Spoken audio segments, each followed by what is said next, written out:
welcome to my channel. This is MJ Hobby Corner, and today is a very snowy Monday here in northeastern PA, and we are expecting another storm Wednesday. So we'll see how that changes my upload times and stuff.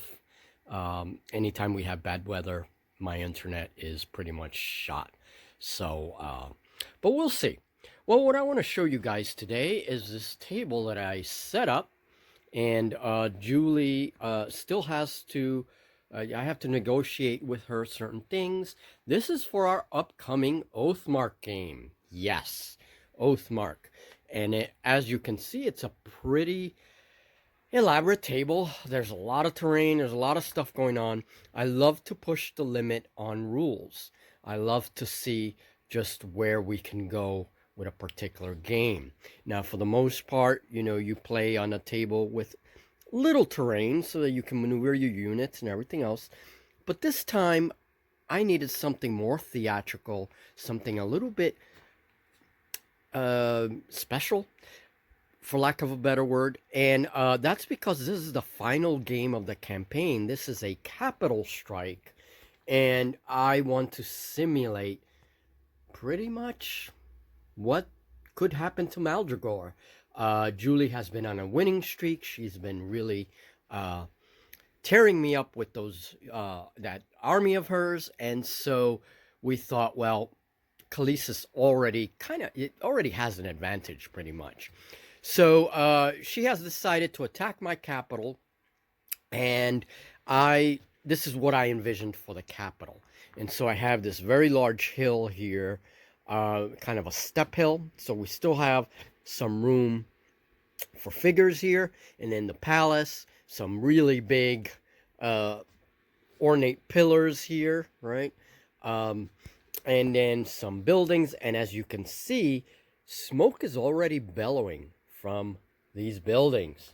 Okay, buildings are already burning, and so this is going to represent the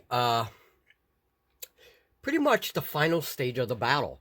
The battle's still going on in other parts of the city, right? We're using our imagination for that. And all around are the sounds of battle. And here is where the two last armies are going to meet. Two portions of the army are going to meet. And of course, Maldragor is on the defensive. And I think what we're going to do is if I lose, King Sharbad remains in power. He can keep his kingdom. However, he is going to have to be a province of the Elf Kingdom. He will be a conquered kingdom, basically. Or, if I end up losing the game, then Maldragor is just completely destroyed, and that is that. So here I have my tinfoil gatehouse. The door has been busted. There will be some troops lined up here. If we decide to play an oathmark scenario to determine victory, here are the oathmarks, and there's one way over there. However, we were also thinking that maybe we have King Sharbad himself and his royal guard, and basically if she captures King Sharbad, well, we know the result, right? So, not really sure yet. I have to talk with Julie. She has to see a lot of this, and she's already given the thumbs up for some of the terrain placement, but I want to consult with her on some things so we can get this final game going. And like I said, I wanted something really theatrical and something that really goes with the story at hand. And of course, once we finish that campaign, we will be working on another campaign. We're not sure if we're using the same characters, just I do know that I want to make a necropolis for my next kingdom. So this is it. This is going to be oathmark. Now, as you are probably wondering, well, how is that going to work? Julia and I are talking about it. Basically, we may have trays here. A lot of the fighting is going to take place on this open ground, but there will be units, skirmishing units around.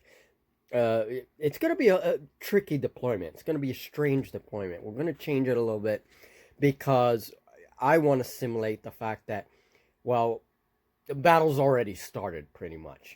This is not just some siege. I mean, Khaleesi has already penetrated the walls, and they're coming through to this part of the kingdom. And obviously, the city is a lot larger.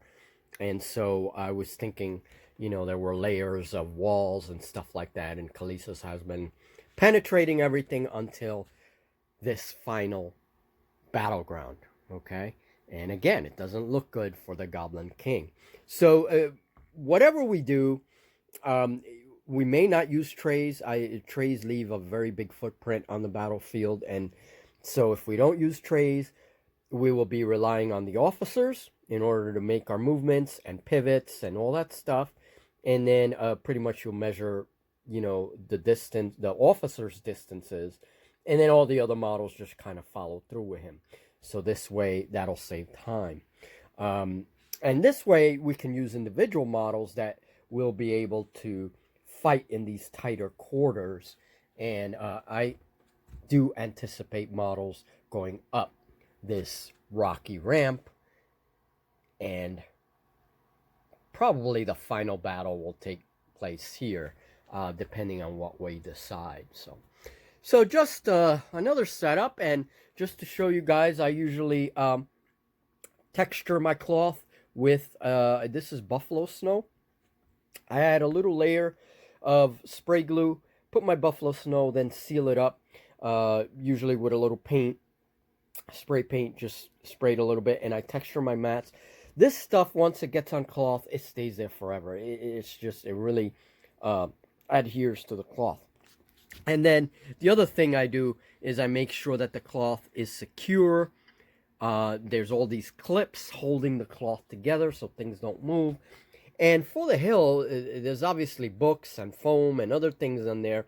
I use masking tape, and the masking tape secures these areas, and when I'm done, I simply take off the masking tape. And it doesn't ruin books or anything like that, because masking tape will hold it, but not so much that it's gonna, like damage any books or anything.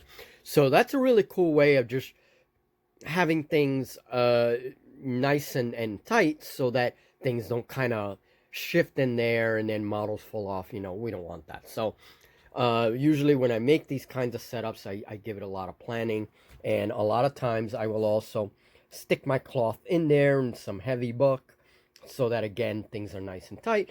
And any areas that might be a little soft, well, we test it, before we put models on, so we know which areas to kind of stay away from. But for the most part, this is not a bad setup. And again, we're going to be testing this with our final Oathmark game of this week, and that's going to be our holiday special. And I think, going a little dramatic. I hope it works, so we'll see. And if we come up with anything in the rules that needs a little modifying or whatever, we will do that without touching the core rules, because really we don't want to change anything about the game if we don't have to. So everything else, all the rules of 5 and the limits to your units, you can't have more than 20 models, all those kinds of things. If we're not using trays, Julie and I are going to discuss ways of dealing with that.